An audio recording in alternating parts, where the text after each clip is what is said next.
everyone. We're going to go ahead and get started. Thank you so much for joining us for this session.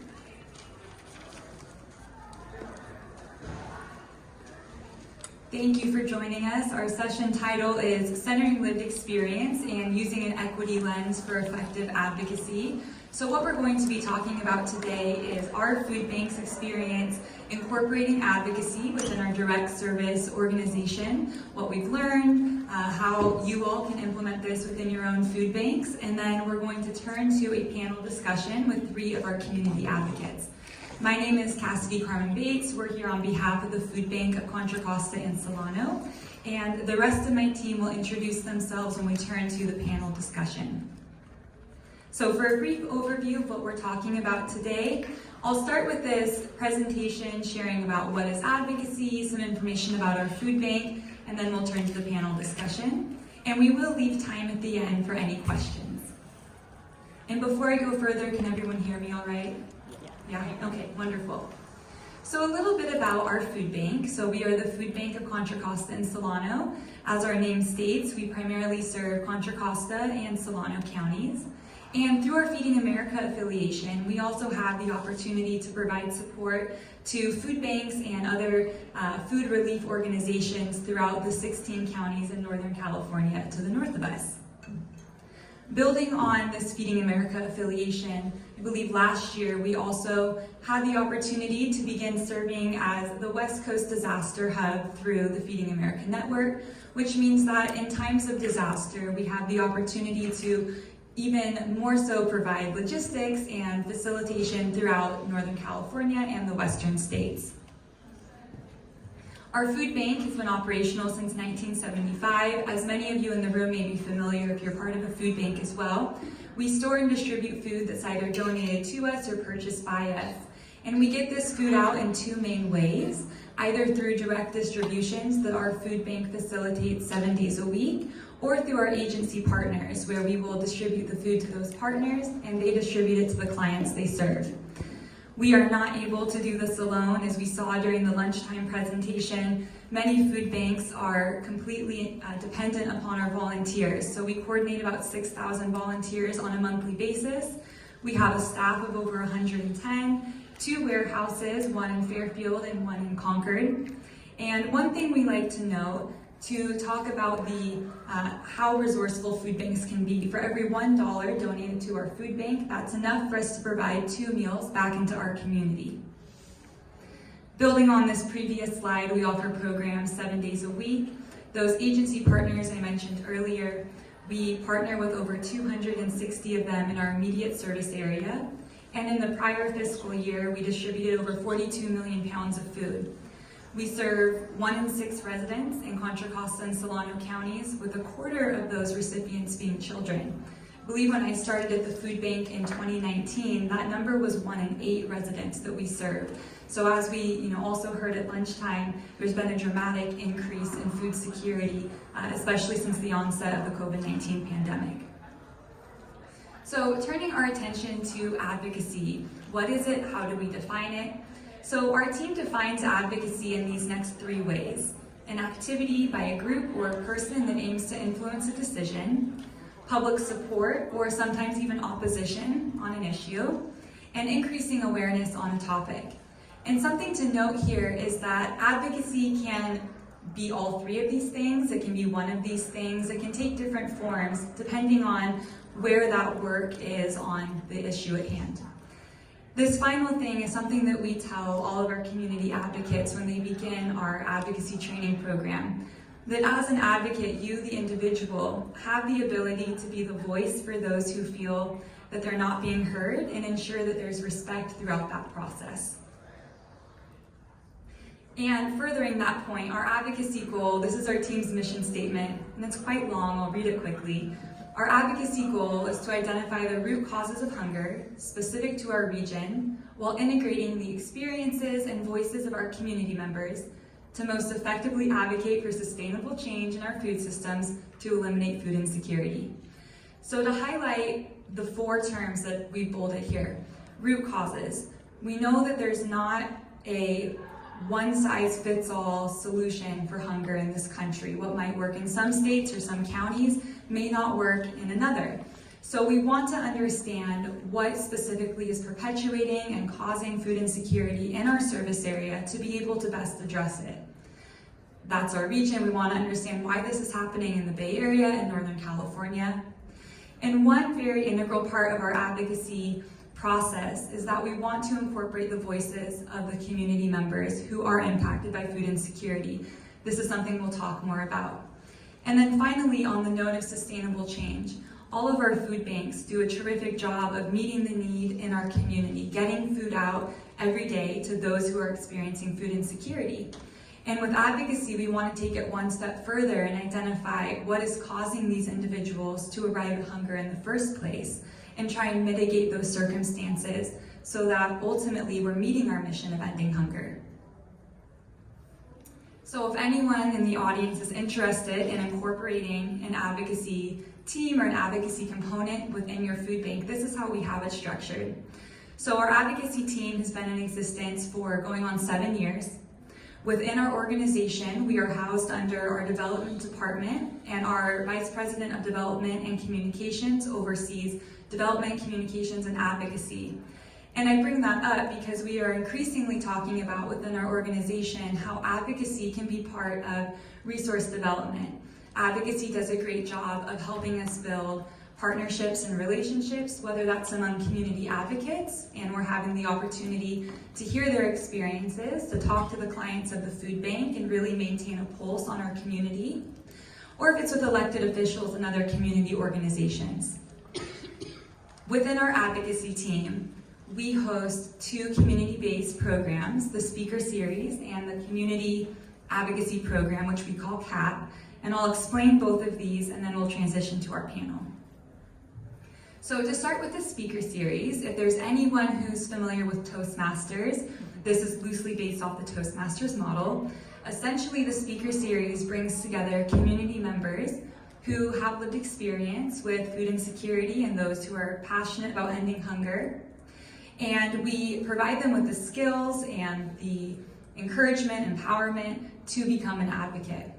This program, what's unique about it is that we start by helping the advocates identify their why. Why do they want to be a hunger fighter? Why are they passionate about this? But to take a step back and talk about more of the logistics of this program. So the outreach and recruitment standpoint, where do we find our applicants? From our community. We want this to be a program, a cohort that is filled of individuals from Contra, Costa, Solano County, and more recently, including that North State territory that we have the opportunity to provide support to. In order to do this outreach, we send out the application and more information about the program through our existing advocates. We ask our advocates to talk to their communities, their networks, see if anyone's interested. Our agency partners, those are those 260 other nonprofits that we work very closely with through our elected officials, social media. So we're really putting this information out through many channels.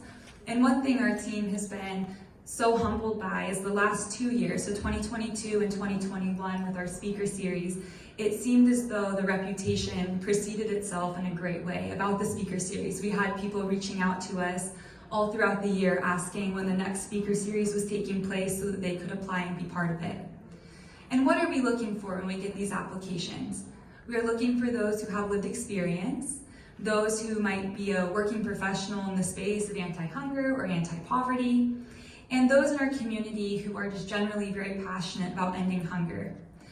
And the final note here is we want to ensure that the cohort that we're recruiting is reflective of the community that we serve.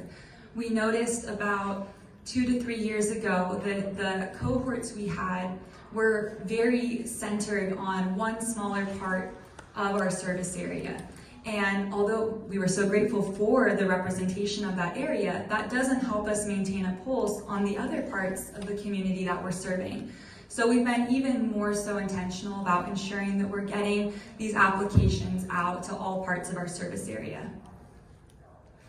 Throughout the Speaker Series, this is a 6-week program, 5 weeks of training, and then the final day is a day of action. for those who are in the advocacy space, you may be familiar with Hunger Action Day or Hunger Action Week, which happens each May.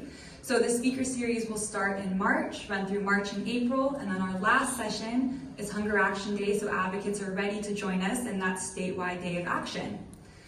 Essentially, through the speaker series, we are developing our public speaking skills, best practices, whether that's public speaking over Zoom or in person. And we start with a concept that I first learned about through Simon Sinek called starting with why, or finding your why. And what the baseline of that is essentially is many of us know what we do and we know how we do it, but we don't always take the time to reflect on why we do it. And we spend a couple weeks in the speaker series talking about why food security, why advocacy, why being a hunger fighter. And once our advocates have identified that why, they each develop their personal hunger story, and that's the main deliverable of this speaker series. It's a 2-minute speech that shares why they're a hunger fighter, and they're able to adapt that through all of their future time as an advocate, but really it gives them a lot of content to work with. Within the speaker series, we also go through some basics of advocacy, how a bill becomes a law in the state and on the national scale. We talk about our elected officials, and our very last session, we invite an elected official each year, and each advocate has the opportunity to present that 2-minute hunger story to the elected official. That elected official gives them feedback, tells them what was so effective about them as an advocate, what could be done differently, but it's a really wonderful opportunity, and for many of our advocates, it's their first time ever meeting or interacting with an elected official. One final note here on how we facilitate the speaker series is that each year we ask alumni of the program to come back and be peer mentors. So they come back and they help us facilitate breakout rooms. They're available to advocates in between sessions. And it really helps us build relationships among the advocates, even though they might not have been in the same cohort going through the speaker series. This is an example of the why statements we create in the speaker series. This is mine, but it's mainly just to be 1 or 2 sentences is that why statement. What is your personal motivating driving factor for being a hunger fighter? And that is meant to be a common thread that we loop into all of our advocacy. Now, turning to talking about compensation for participants and how we really acknowledge the time that our advocates are spending with us. So the speaker series is 6 weeks long. For attending each of those 6 sessions, we provide advocates with a $25 grocery gift card. And then for graduates of the program who go through the full 6-week series, they receive an additional $100 Visa gift card. It's intentionally grocery gift cards as we're trying to be mindful of food costs, and food insecurity has been a current or previous topic for those individuals that we can help aid specifically in that way.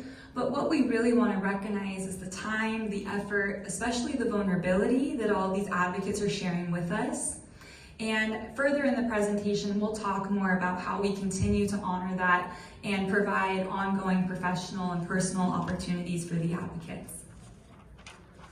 Before we turn to the final part of our presentation, we'll wrap up with sharing some lessons learned and some best practices through the many evolutions our speaker series has taken.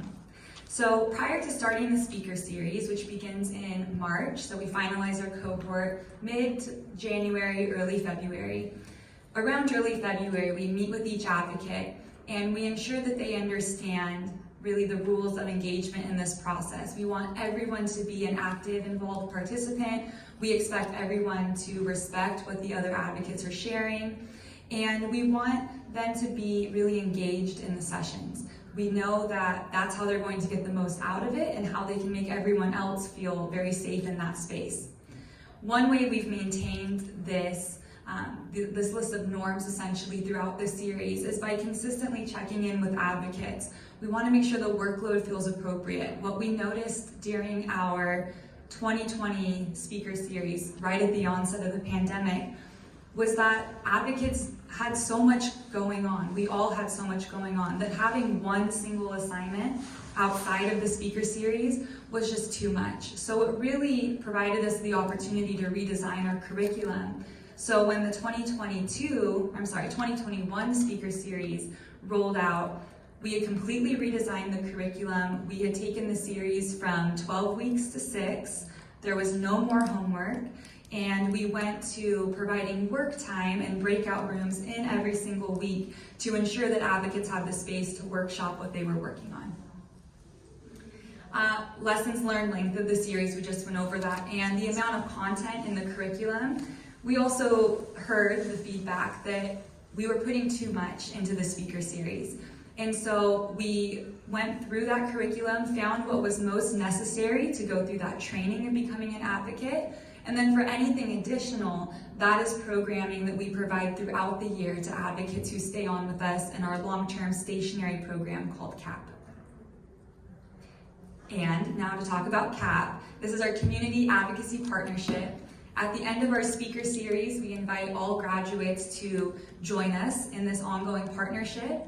We meet throughout the year. We are currently meeting on a quarterly basis, but on the thread of getting feedback from advocates and ensuring that the workload is manageable, we used to meet monthly and found that that was just a little bit too frequent for our advocates. So we're right now at a quarterly basis.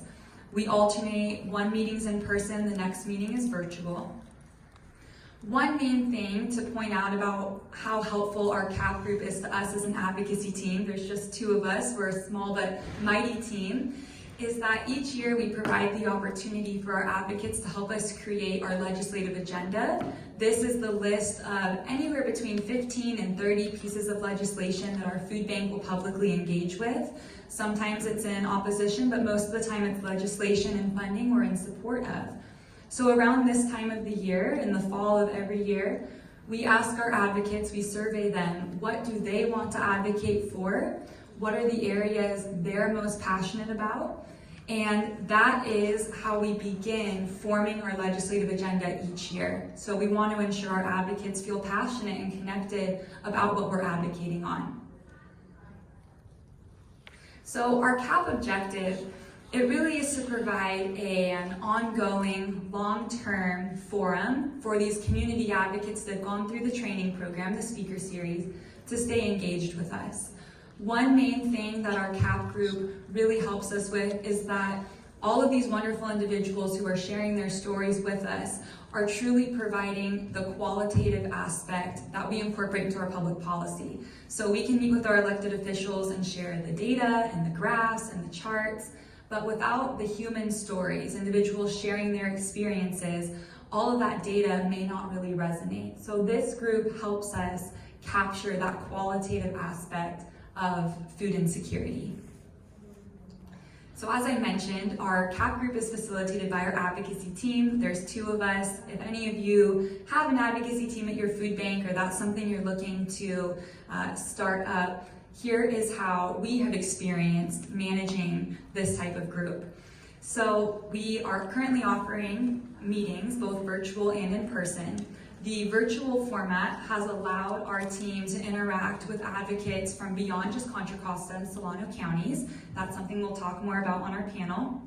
We also work to ensure that this CAP group provides ongoing educational opportunities for our advocates, whether that's resume building, other types of interview prep, or helping them advocate in other ways. We have advocates who have gone on to advocate for homelessness alongside the reentry population. So making sure that once that 6-week speaker series ends, we're continuing to invest in them on an ongoing basis, hearing what their needs are and incorporating that.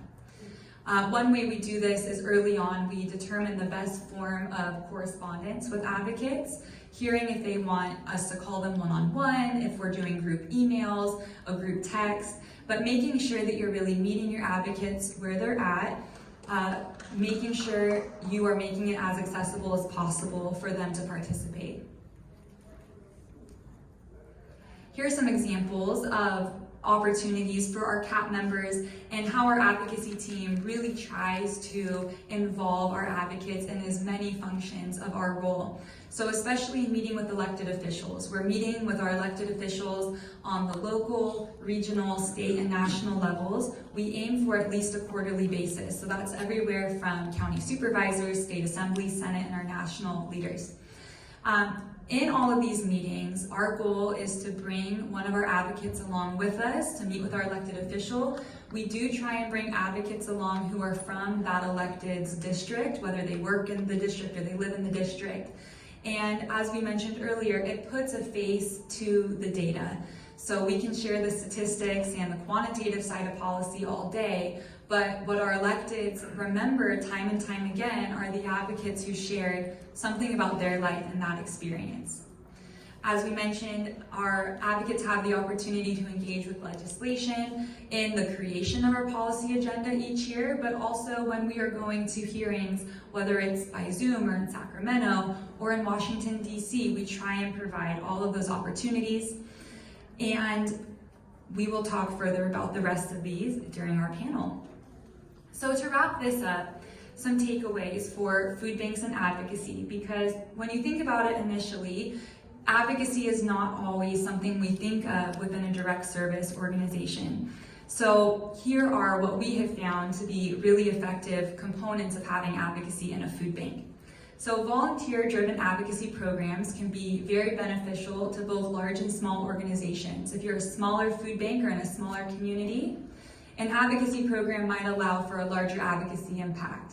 If you are a larger food bank, having an advocacy program may help you to maintain more diversity of thought. And by that we mean bringing together advocates that are reflective of the community you serve, bring in really consistent pulse on the community, how they're doing, what the clients who your food bank are serving, what their experience has been as someone coming to the food bank and experiencing food insecurity.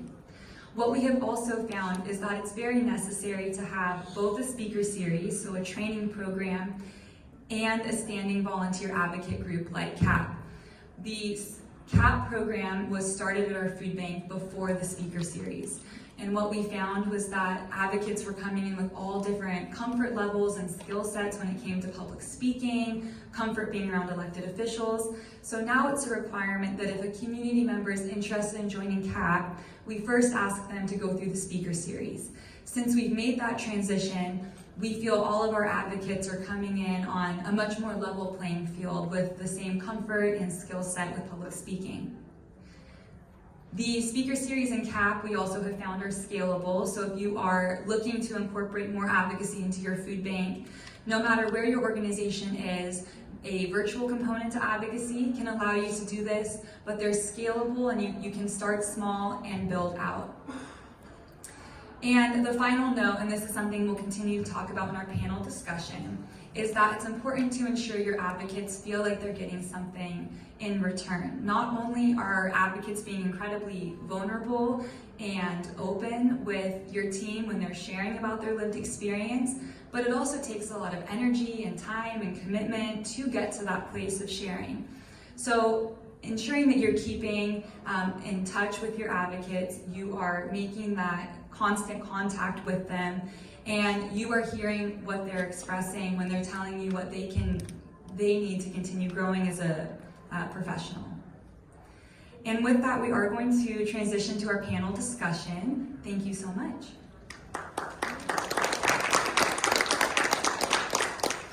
Thank you so much, Cassidy. That was great. Well, today, as Cassidy mentioned, our advocacy team is 2 people. I'm the second member of that team. My name is Bob, and I'm the Food Bank's Legislative Advocacy Associate.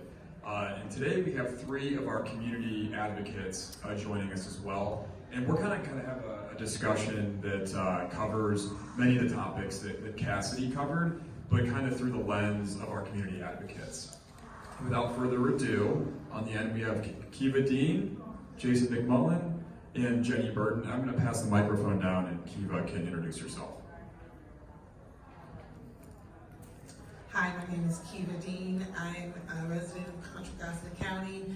I am a graduate of the 2021 Speaker Series and an advocate for the Contra Costa Solano Food Bank as well as a board member. Thank you. Hello, my name is Jason McMullen. I am a 2022 graduate of the Speaker Series, and I represent an anti-hunger relief organization in the North State of our area. And I'm Jenny Burton, and I'm a college health nurse at St. Mary's College in the East Bay area of San Francisco. And I'm a 2021 Speaker Series graduate, and I'm a CAFB member, and I'm also a board member of the Food Bank of Contra, Costa, and Solano. Thank you so much. So as Cassidy mentioned, one of our main advocacy programs is our speaker series, and that'll be our first topic that we get into. Kiva, I'll begin with you.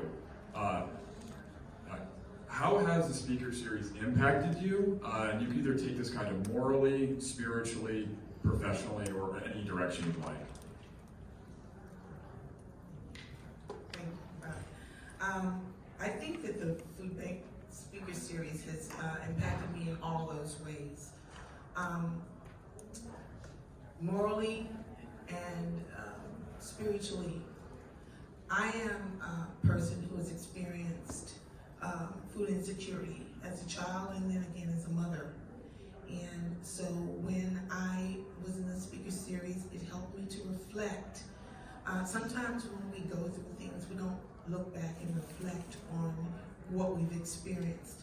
But the speaker series helped me to reflect on my experiences as a child and as a parent, and give some focus to that experience. And also professionally, it has affected me. I was invited to be on the board of directors as a result, and also I moved further, and now I hold the community representative seat on the Contra Costa Council on Homelessness because of the skills and the reflection and the confidence that I received from the speaker series. Thank you, that's great. Jason, I'll pose the same question to you. How has the speaker series impacted you? Sure. Well, I think that professionally it taught me that I could have an impact. I joined it because I was looking for something tangible. In my area, we're in a rural area. I serve as a minister, and I was always taught to just make an impact with the passion. However, I only use data. And so it helped understand that my story mattered when I gave that passion in combination with the data. And it gave someone an idea of who I was and why I was coming to them. And so the way it impacted me professionally was that way. It also showed me that diversity of views. I got to meet other people that had similar instances, but came from different points of view. I needed that to inform the deeper context of what we're doing in our area. Jenny, the same question to you. How has the speaker series impacted you? Well, Bob, I think during COVID, during the pandemic, when we were in shutdown, I was looking for volunteer opportunities with my daughter who was in high school. So we found the speaker series program online. It was wonderful. It was like, it was exactly what we needed. So also I'm growing professionally, so I would have never expected myself as a nurse to be speaking with elected officials and making asks for lots of money and services for our state. So that's been wonderful, and most recently Representative Desaulniers came to our food bank, and I was asked to be on a roundtable with him to speak to the hunger aspect of food insecurity. So also I spoke on a national level at the 2021 Feeding America conference, and we outlined our program as well. And what I realized was that people are really interested in starting similar programs in their food banks as well.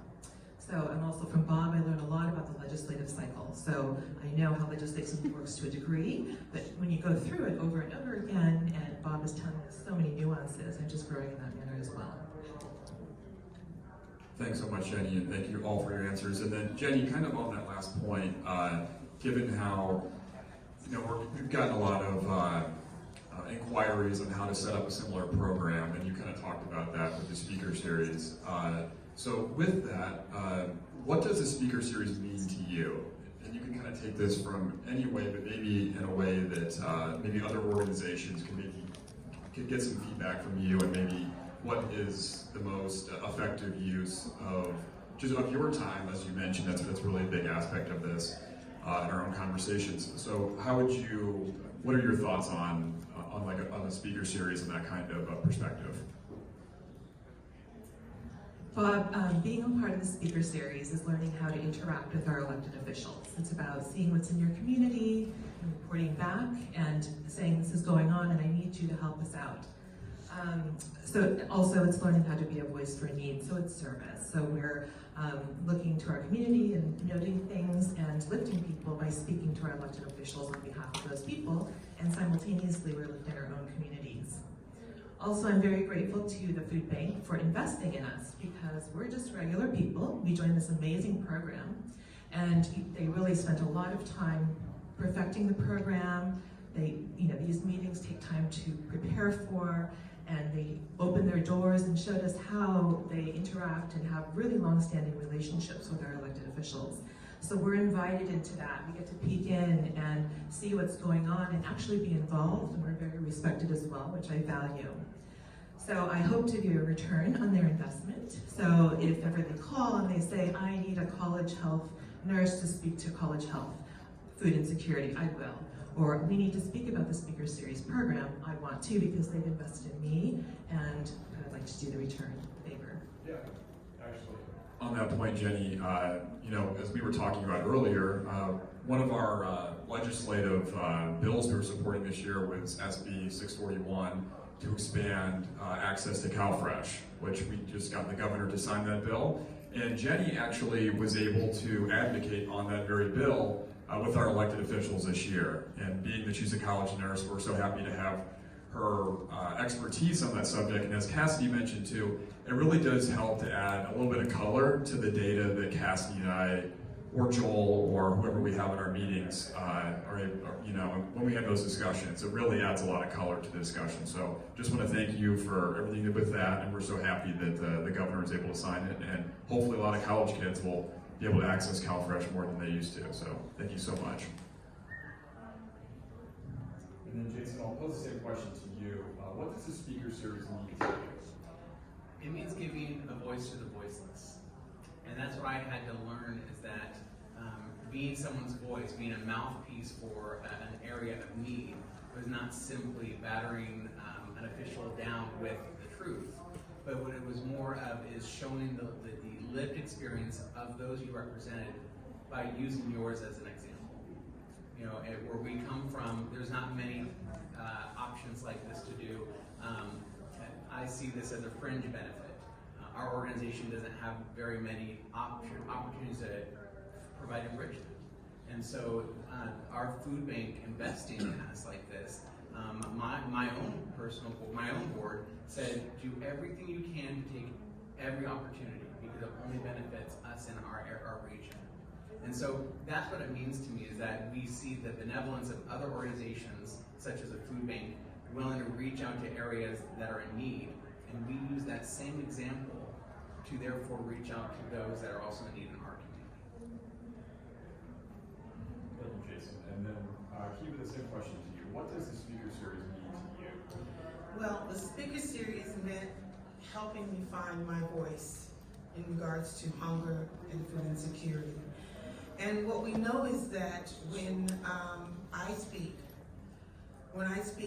and I'm the only one that has a platform, sometimes I'm speaking for the entire community that has similar experiences with me, as Jason has said.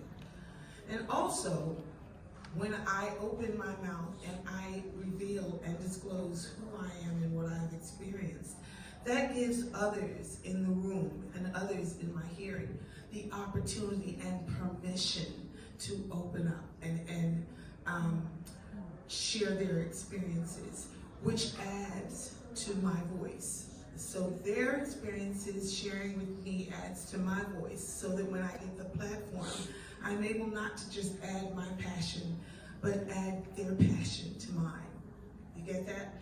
And also, all of my life, my mother was a very giving woman, and I grew up with a core value of volunteerism.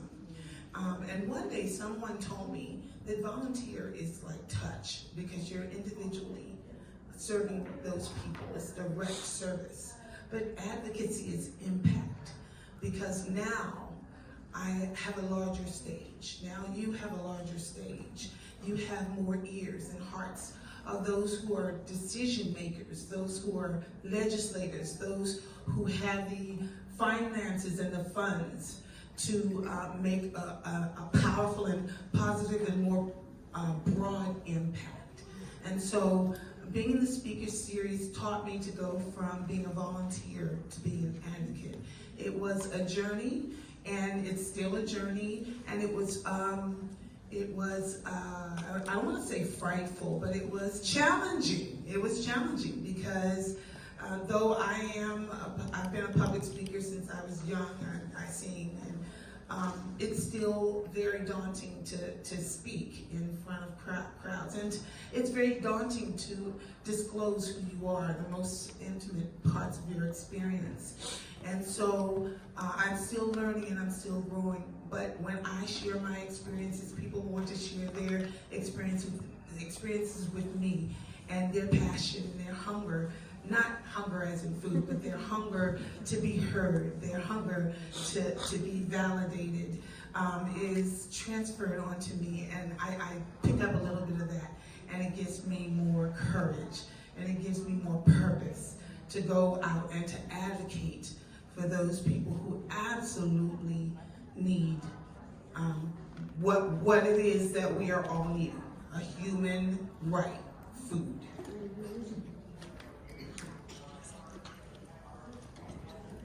Kiva, thank you so much for that. And before we get into talking about our why and why that's so important, Kiva, I'd just like to talk a little bit more about, you talk about a national stage and, starting from here and going up there. Maybe the audience would like to hear just a little bit about where you were last week and everything you were doing.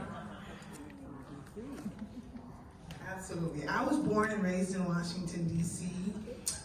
We lived on Pond Street and H Street. I remember in Northeast, and I remember all the neighborhoods, and we didn't have money, we didn't have food.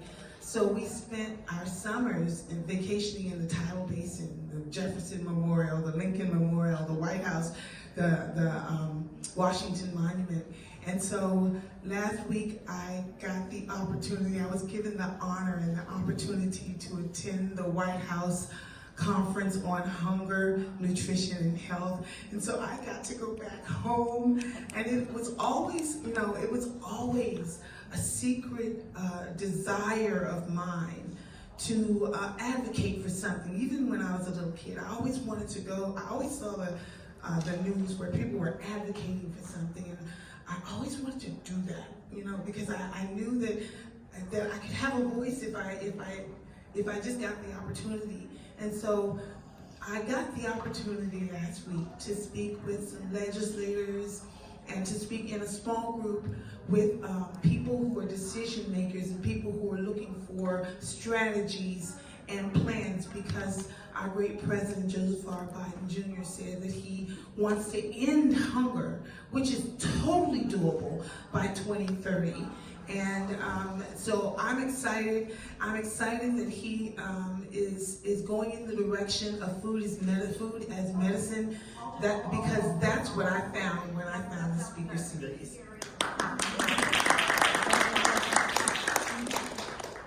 Thank you so much, Kiva. We're so happy at the food bank. Everyone, talked when you go to the office, and people would always ask me about you and your trip to the White House. So we're so happy you're able to go and represent us. Thank you so much. All right, now transitioning into our why. As Cassidy mentioned, it's really the core component of the speaker series, is really finding your why. With that, we will begin with Jenny. So what is your why? How did it come to be, and has it evolved over time? So Bob, the cornerstone of the speaker series is the why statement. So it's essentially your 15-second elevator pitch, and if I see someone on the pickleball court, if I see somebody in the grocery store and they say, what have you been doing and what's going on? I never say never. I have an elevator pitch that I'm going to put their way about hunger and the food bank and all the things I'm doing. What do you want to do with me? So I want them to know that I'm a hunger fighter. I want them to know that I work in college hunger, speaking for college hunger with elected officials. I want them to know that I know the statistics, so I offer a statistic usually. And I have a lot more than I offer, but I start there, and if they're interested, they'll come back, or they'll know that I'm fighting hunger. So my why is my branding, and I think people really like that. They're like, wow, you're really involved, and you're kind of passionate about this. What can I do too? It seems really fun. So we actually worked for several of our sessions with a coach who helped us with the brainstorming process. Dig deep, think back, what was the first encounter you had with food insecurity? So really taking the time to know where it all began and know where we want to go. And so it informs your practice of advocacy. It keeps you focused because it's easy to come to a place like this and get really distracted because there's so many avenues you can take. But mine is college hunger. More specifically, I work on screening and referring, and it keeps me on track because I'd like to work with all of you with what you're doing, but it helps me stay focused and it helps me inform what projects I want to take on. Thank you, Jenny. That's great.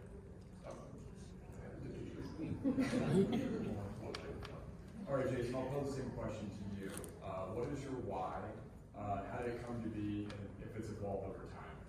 Yeah, I like to say that my wife came to me backwards. I came to the very first speaker series on Zoom, and that's the first thing that came. What's your why? And I remember thinking, my eyes went all the way back in my head. Are you really kidding me? How? I want to know how, not about me. Tell me about how to do this. And then it became the second, and because I'm a good student, and I stuck with it, and then we did start to take out why, and then I had to talk about, and I had to think about the fact that everyone I grew up around didn't deal with the things I dealt with. And it helped me understand that the people I'm working with, I can relate to them. I didn't want to admit it because there's some stigma, there's shame to it. And so those that grow up with that insecurity act as if they didn't have, especially when they are around people, colleagues and friends that did not deal with that insecurity. So I had to have really a heart-to-heart with myself and deal with those emotions, very raw emotions that informed my why. Dealing with that food insecurity, I recall saying, in my first time ever saying it was in my speech, and it was not knowing what seconds was. That's hard. And so my why became who I was. And so I had to speak about that. But what I noticed is that my why was other people's why. And I was able to relate to them directly. And they could have an honest, real conversation. Rather than just hearing me say over and over again, this is how you do it. I was saying why to do it. And it would resonate with them. And then we could talk about why or how. Thank you, Jason. And then, Kiva, the same question to you. What is your why? How did it come to be? And maybe if it's evolved over time? My why was my children. My youngest child, when she was 8 years old, she, I was getting reduced lunch. She was getting reduced lunch because I made a little bit more money than I needed to make for her to get free lunch. And with reduced lunch, they can charge, right? But she charged twice, and they can't charge more than twice, right? So one day she went to school, and I didn't have any money to give her that day. And she charged, and she got to the line to pay, and she said she wanted to charge, and they took the food from her. And my baby went hungry that day, right? Now, generationally, I was in food insecure. I told you before, I was insecure. I'm number 8 of 9 children. My mother was a single mom, and she was a baker, right? So she bought 50-pound bags of flour and sugar and beans and rice, and that woman could perform miracles with these things.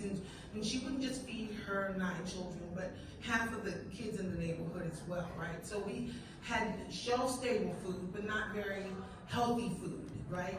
And then when my kids were, when I was an adult and my kids were young, sometimes there were times we literally had nothing to eat but day-old pastries. We would actually go to a place and get a big grocery, not a grocery bag, a big black plastic bag full of day-old pastries, and we would eat that for the 2 or 3 days, or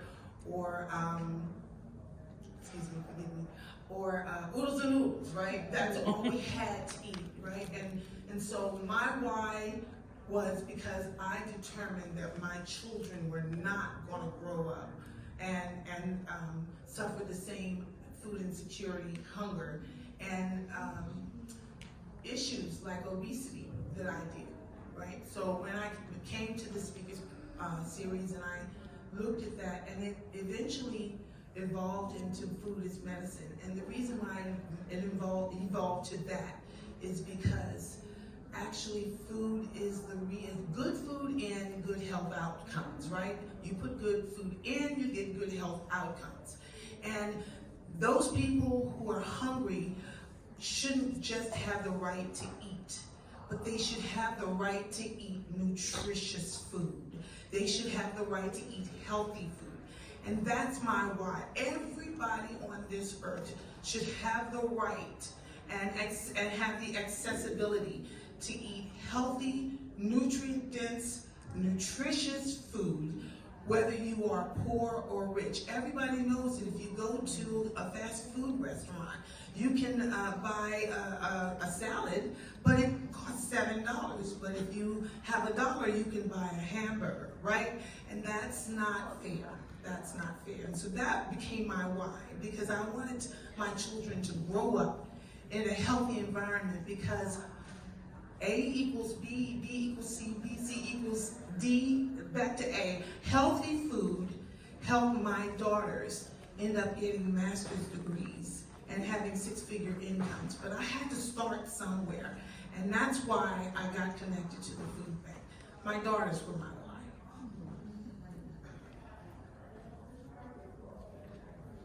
Thank you so much. That's great. And I think it really comes across as to why the why is really so important to everything that we do.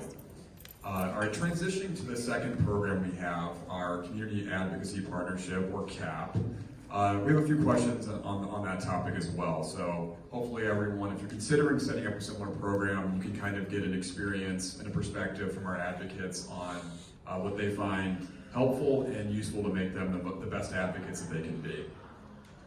All right, so with the first question, Jenny, I'll turn to you. How do you think you've made an impact in the food security movement while in CAP? So I chose to join CAP because I really enjoyed our time in the Speaker Series program. It was a natural for me. So I'm a nurse at an urgent care clinic at St. Mary's College, and I realized that there was not much awareness about CalFresh or food insecurity at my campus. So I instigated USDA 2-point hunger screening inventory in 4 departments in our wellness division at my college. So we've started that, and we've created referrals, QR codes basically on a sheet of paper that the students get, and ones to our pantry. And it has, a few hours here and there each day, and so it's nice for the students to know when those hours are. And to our Contra, Costa, and Solano food bank, where they can get food 7 days a week. And a lot of the students were not aware that that existed. And then also a link to the CalFresh application. And I'm surprised at how many students do not even know what CalFresh is. And I even had one student who graduated after 4 years from my private university and went to a public university and got it within the first month of her being there. And she said, why did I not know about this sooner? So that's what I've done. And then just raising awareness around what food insecurity looks like is what I'm doing as a CAP member, and also that SNAP is an option for them to support them. And then Jason, same question to you. In CAP, how have you made an impact in the food security movement? Yeah, I think that, again, coming from a rural area, they've been able to provide that alternative voice. I think a lot of the times, sometimes we hear how I grew up, which was in an urban, suburban area. However, I've been able to highlight those that are in rural areas, such as not just farmers, but also the workers that support the industry, and what their travails are, what they've been struggling with. And I'm able to do it in such a way that I can provide stories, not just facts and numbers.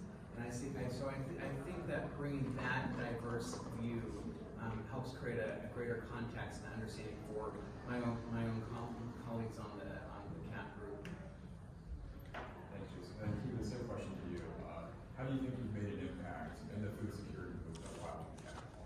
Well, I'm appreciative of CAP and Food Bank of Contra, Costa, and Solano, because you all have given me a plethora of opportunities to advocate and to make a true impact on food insecurity and hunger. And so just some of the ways, if I can remember.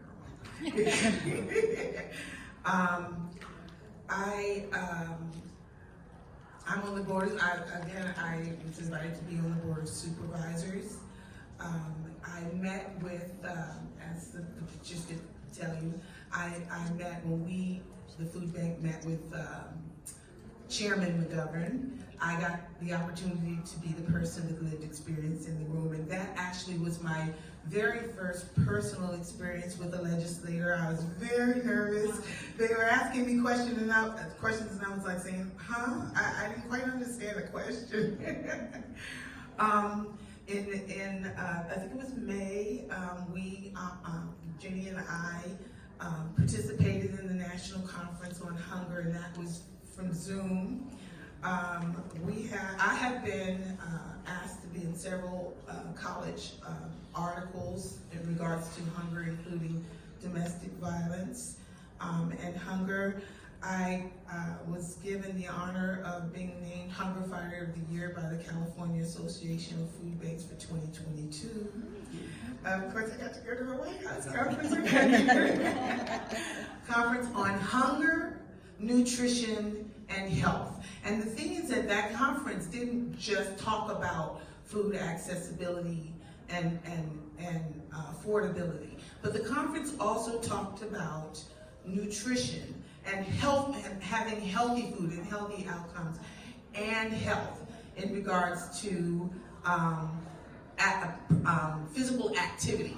And so I love the fact that the conference was looking at food and hunger in a very holistic way. That was really awesome. And then I also participated in the video for the gala for this year, 2022. And I'm also going to be participating in doing the Ask at the Empty Bowls event this coming weekend. So I have gotten a lot of opportunities to do a lot of things. Joel said that he's on his way to Chicago, and I told him I'm packed and I'm ready. But I really appreciate the ability to advocate for this very important issue. And I appreciate the support that CAP has given me and given us as a team, because CAP has really, without CAP, I would never have been able to get these opportunities, and I would never have been prepared to have these opportunities. I met such a plethora of people. I met Congresswoman Ayanna Pressley. I got a picture with her. I got a picture with Ambassador Susan Rice. I got a picture with Rosa DeLauro, and she's about 189 years old, but that woman is a big fire. I love her. So yeah, I really appreciate the fact that CAP has given us the opportunities to do these advocacy events. Did I say the Board of Supervisors too? I spoke to the Board of Supervisors too, yes. Okay. Thanks, everyone. That's great. And then for the audience, for anyone who's considering setting up a similar type of program, I'm going to turn to the portion of this panel to some tips and suggestions you all might have for anyone in the audience, again, who's thinking about setting up a similar type program. Jenny, I'll turn to you first. So what are some tips or suggestions you would offer to anyone out there who's considering starting a similar program to CAP? Yeah, so I'd like to echo what Cassidy was mentioning about the 6 weeks duration of the program. I felt it was very manageable, yet we covered a lot of content. So had it been 12, I might have said, that goes into my summer and I don't know if I can do that. The minimal outside work was great as well, because I'm a parent, I'm a mother, I'm a sister, I'm a lot of other things besides this, and so that was very valuable. However, when we did show up for our meetings, those meetings were organized as Cassidy's talk today, in depth, and we had some wonderful speakers that really painted a picture as to what advocacy looks like, generally and specifically for the food bank. So I just felt very respected in many ways, and it just kind of drew me in. And that's why we're here today, and without all of those pieces falling together, I may not have been a CAP member. Thanks, Jenny. Jason, same question to you. What are some tips and suggestions you would offer the audience? Cast a wide net. Those that are interested, it may not necessarily just be employees, it may not be supporters around you, but example, I come from a much more northern region than the Bay Area, and yet we still have similar work because our food bank supports a lot of the Feeding America efforts up in our region. But as you cast that wide net, also be sensitive to the fringes of it. So one of the interesting things that we ran into was at the end was the compensation. And I felt weird taking it anyway because I would rather just give it to someone else. However, when they called me and said, do you want Safeway, do you want Rayleigh's, do you want, and I'm like, I'm an hour and a half away from those places, no. And so we had to figure it out, and the closest place was something they had to go out to find. And it worked out great, and it was a really good lesson of being mindful of that wide net, that even people an hour or two away are not living in the same social group and context as you, as we all, others are. Thank you. The same question to you. So, to give you an example, I was talking to someone on the Contra Costa Council on Homelessness, and they were saying that their organization wasn't large enough to have an advocacy program. And what I told them was this: if you serve, you can't serve a person in a silo. Hunger is not in a silo. People, hunger, poverty, it's all interconnected. There's an intersectionality there. And so even though you may be serving that person by giving them clothes, if you still address care for the entire person, even if you can't give them the services, find out what they need and see if you have resources, right? And care. Because once you make that person feel validated and feel whole, that person's going to automatically be an advocate for you whether you pay them or not. They're going to start advocating for your program because you valued them and you helped them holistically and you truly valued what they needed, right? So you don't always have to have a staff starting out. You can just serve the person as the person, value who they are. They will become your advocate, and then you can build your advocacy program from there. We have, even though it's only Cassidy and Bob, they are a phenomenal team, and they have so much wisdom, and I hope that you all check in with them about it. But if you don't have the resources to do it from the ground up the way that we were able to, or they were able to, serve the person, make the person your champion, and that person will talk about your organization over and over to everybody because they felt valued and they felt heard. Thank you, and thank you, Kiva, for mentioning that about, Cassie and I are only two people, and we really are, and I can speak for myself personally, are so much, I have such a better understanding of hunger from all of you. I do. It really, gives a lot of depth to such a complex issue. And to your point, with a small group, it's not possible to have an inclusive group with only two people anyway, so you really do almost need a group, like we have with CAP. So I just want to thank you and thank all of you.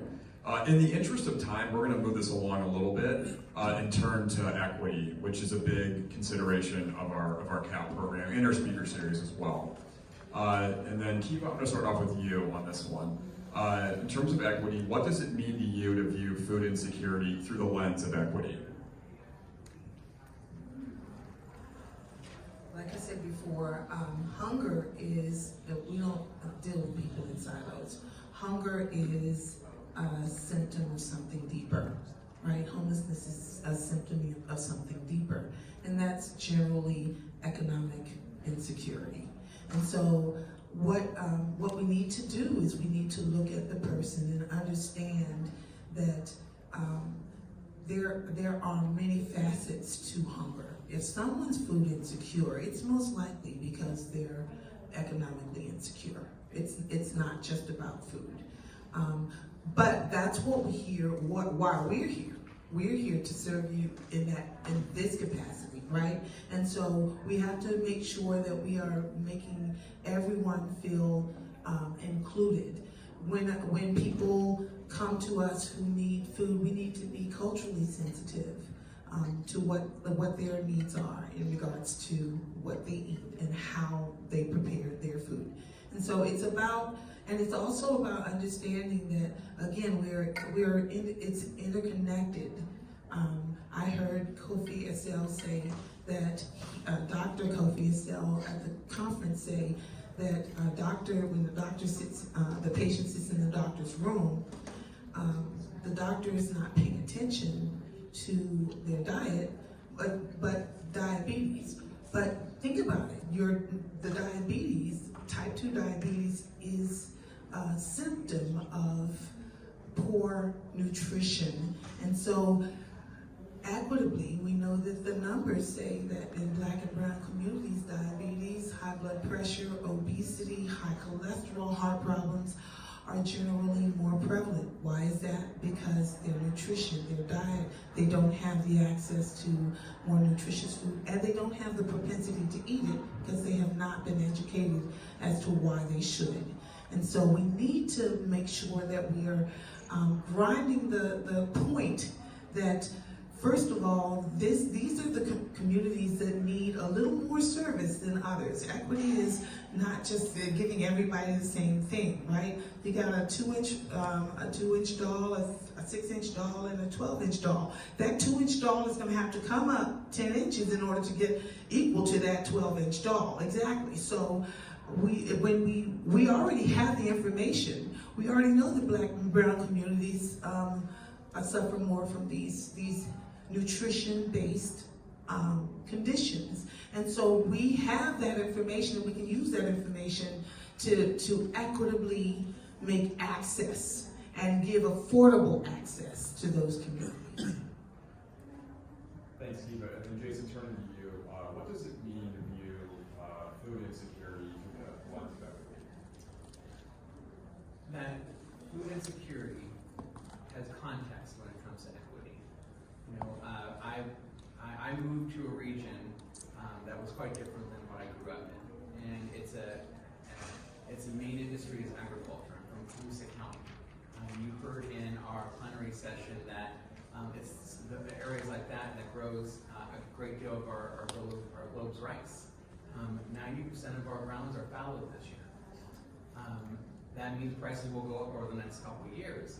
But the context to the equity on that is what I've come to find is what leaders in our county call our pandemic. We are now experiencing the effects of what the globe went through, but we're experiencing in the rural areas. And it's showing the disparities. And so what I would call the great irony, which is those that are the backbone of the agricultural heft that make us world famous, grow the food, work the fields, and then send that down the river to areas that it must therefore then ask for it back when times get tough. And so that's the equity issue, and that's the context of it. And so how to set that more fairly, that's a good question, but that's an area to advocate for. And so food insecurity is a deeper context that has social and historical context that we have to look at. Thanks, Jason. And Jenny, same question to you. What does it mean to view food insecurity through the lens of equity? So Bob, food insecure college students are 40% less likely to graduate than their food secure peers.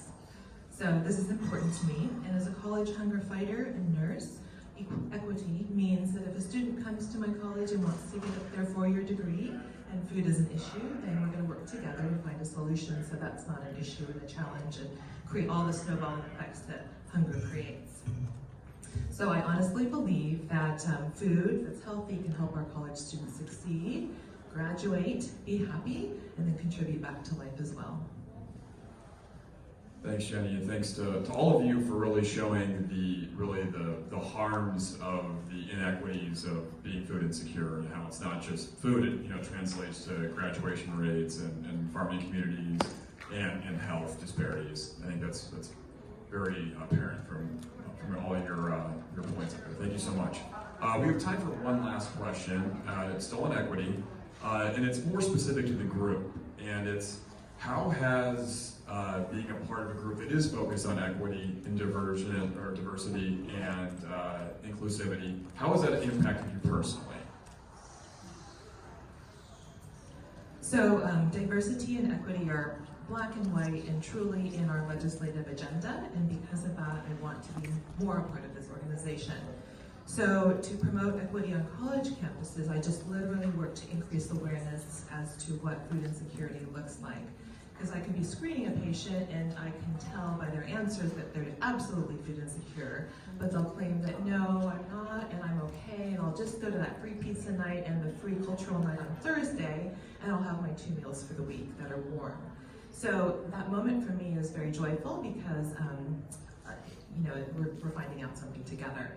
So I just want students to be able to recognize if they're food insecure because of awareness that we're raising around food insecurity and what it looks like and how it's very often hidden and in the dark corners of college campuses and it's not celebrated. And then I want them to know that one of the biggest and most important resources is SNAP benefits, which can give them up to $250 per month for groceries.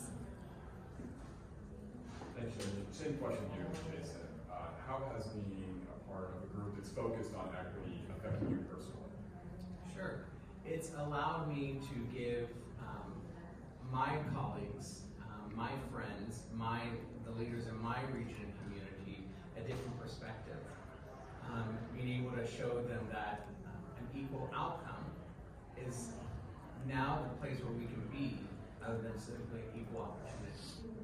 But it has also allowed me to bring back to a group that represents diversity and equity to show them that there's more groups, social groups that are affected by equity and diversity than simply the ones that we know of. And seeing that in a rural area, when working with those that are seniors, those that are farmers that are just a farming family that has always had that acreage, but now they're affected by so many disparities that they're trying to manage and continue the 4th and 5th generations of workers on their farm just to make sure that they break even. These are things that even people in my own region don't recognize is an equity issue. And so I'm able to bring that back to the folks in my area and show them what this truly is, but then also bring it back to my group here and show them those that are still unrepresented. Thank you, Jason. And last question to you, Kiva. How has being a part of a group that's focused on equity affected you personally? It's, I feel like I can give everybody a big hug. I'm serious, it's sort of brought me together with a group of people that I otherwise, if I were not in CAP, otherwise may not have encountered. I get to hear stories that I otherwise would never have heard. I get to see perspectives, like Jason said. I get to see perspectives from through their lens, and it just shows me ultimately that we all are human beings, and we all are in the same boat. We all have the same human condition, and as long as we're able to come together and stop seeing each other as that's you and this is me. If we come together and truly understand that food and nutritious food is a human right. It is not a right for rich people or poor people. It is not a right for Black people or Asian people. It is a human right. And our humanity, when we come together as human beings, hopefully we won't even have to have an equity conversation in the future.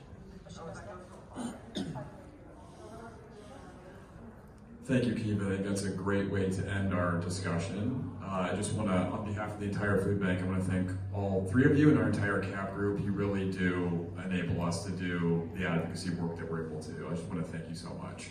And with that, we will turn it over to any questions you might have in the audience. And then you can ask questions to all 5 of us. I guess we could pass the microphone around if... Oh.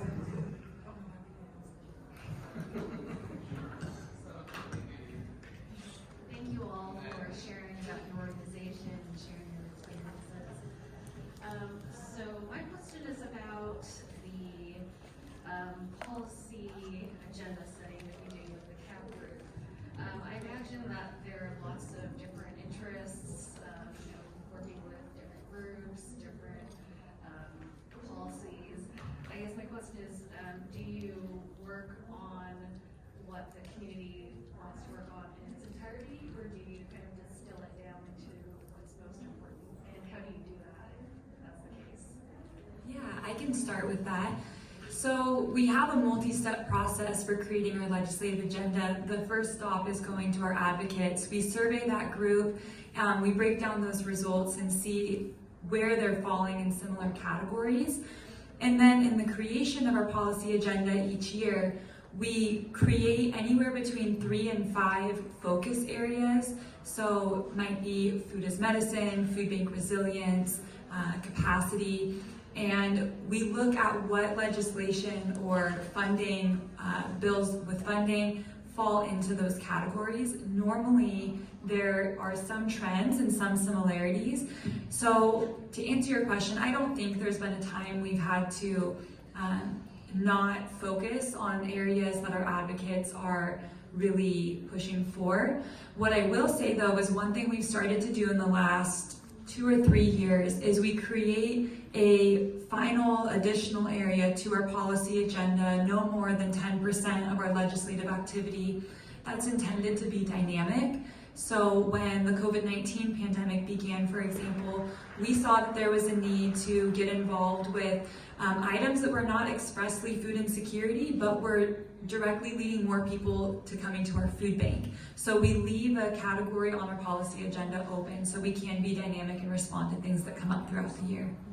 Did that answer your question? Yes, thank you. And I just have one more point on that too. As Cassie mentioned, I mentioned, there's only 2 of us in the advocacy department, so we tend to focus very kind of narrowly on things that are specific to food insecurity. Whereas some other organizations have maybe a wider focus and more of an anti-poverty agenda. Ours is typically, we try to focus mainly on food security in terms of legislation.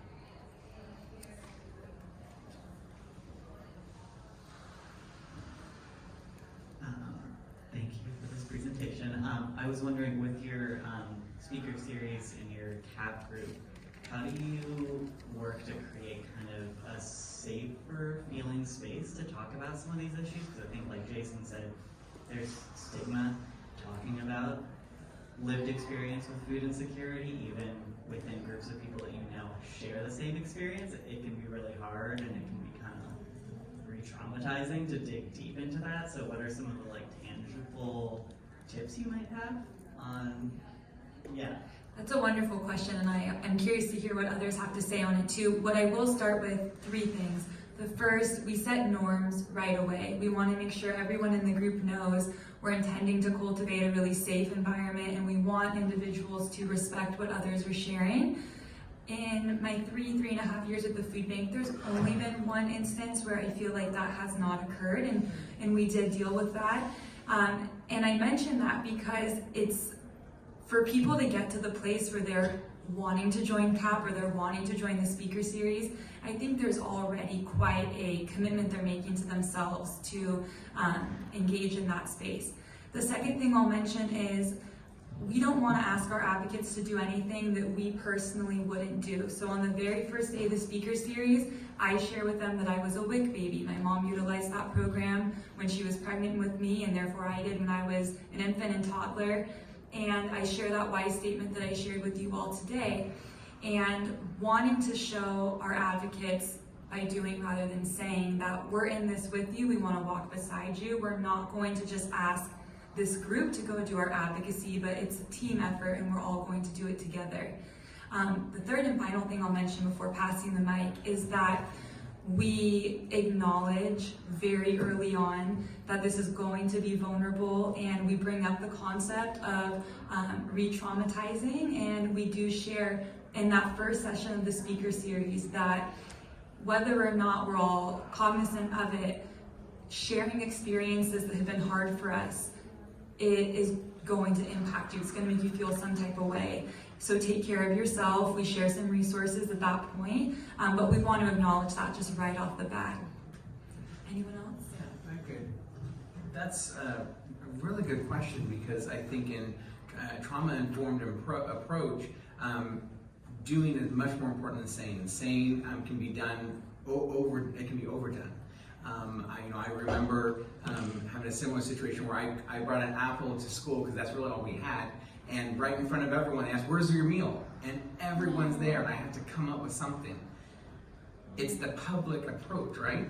And so that creates that trauma at times. What I liked about our group is that we had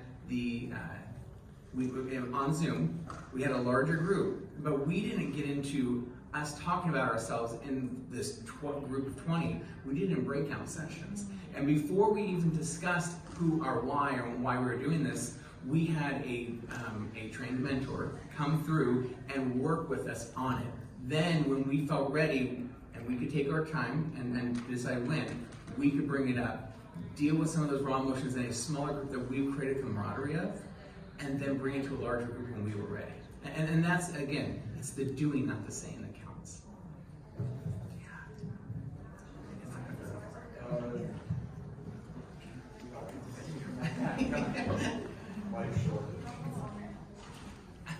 So, being in that room, I think the stories were my favorite part of the whole series, and they still are. So whenever I go to an organization, I want to hear the stories because they inform me as to how to be an advocate, and they deepen my interest in issues that come up along the way.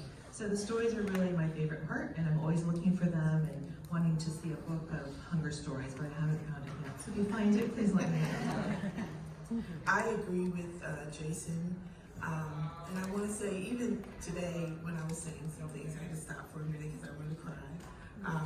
And sometimes we need to embrace being trauma informed, but sometimes we need to embrace our feelings, embrace our trauma, so that, again, it gives others the opportunity to share and to embrace and the permission.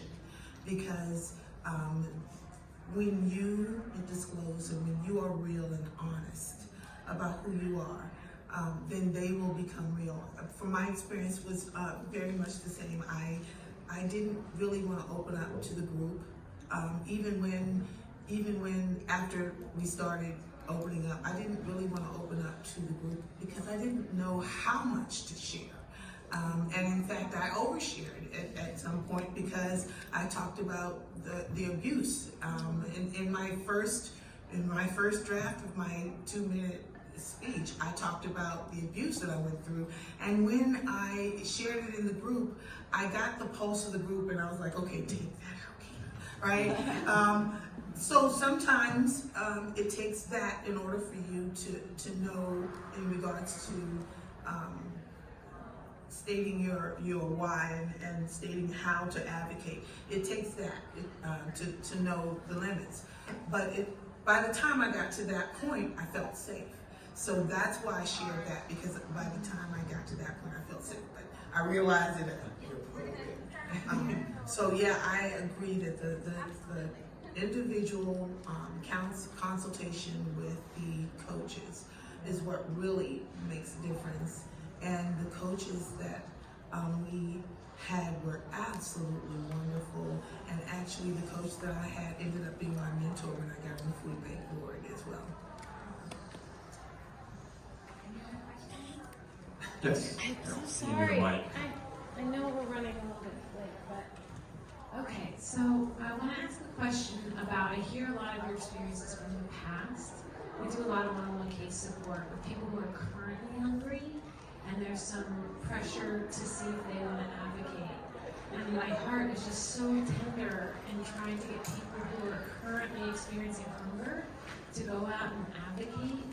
Am I not providing a proper space for them to be empowered, or am I confused? Can I take this one? Yes. So I am now a supervisor in the same building where I received cash aid, Medi-Cal, food stamps, all that, right? And now I give it out, right? And so I serve the population that I used to be, right? And I understand. And when I first became an advocate, one of the things I was saying was, we need to get some people who are hungry now in here with the voice. But I stopped and I thought about it, and I thought about how I had to be gentle with the people that I serve. And they may not be ready. Some people, it depends on the personality. Some people may be ready while they're still in their issue, but most people are not. So they'll let you know. I mean, you can give them opportunity. You can tell them the information and give them opportunity. But I would say don't push it. I would say serve the person, and like I said earlier, serve the whole person. Care about them. They don't care how much you know. They want to know how much you care.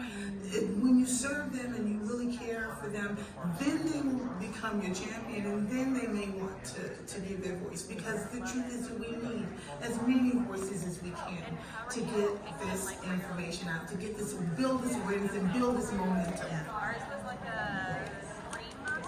And I'll answer. So in the rural area, all the ministers are part-time, and my wife did not work in our first distribution of it because I needed food too. And what I found is that I was able to better connect with my community than with when I had that need. So what I would say, those that in whole person care, you understand that people speak louder in their actions of what they're doing to show their need than their words. Those look for the helpers that are most passionate about the ones that are the most vulnerable. Usually they have that same story that brings tears to their eyes.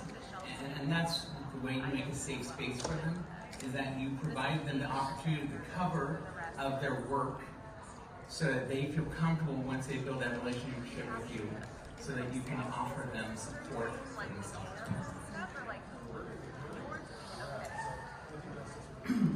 I think we're out of time. I just want to thank everyone for attending our conference. And I hope that you all got something out of it. And then Cassie and I are also available as our 3 advocates. If you have any questions to follow up, please do so. Thank you.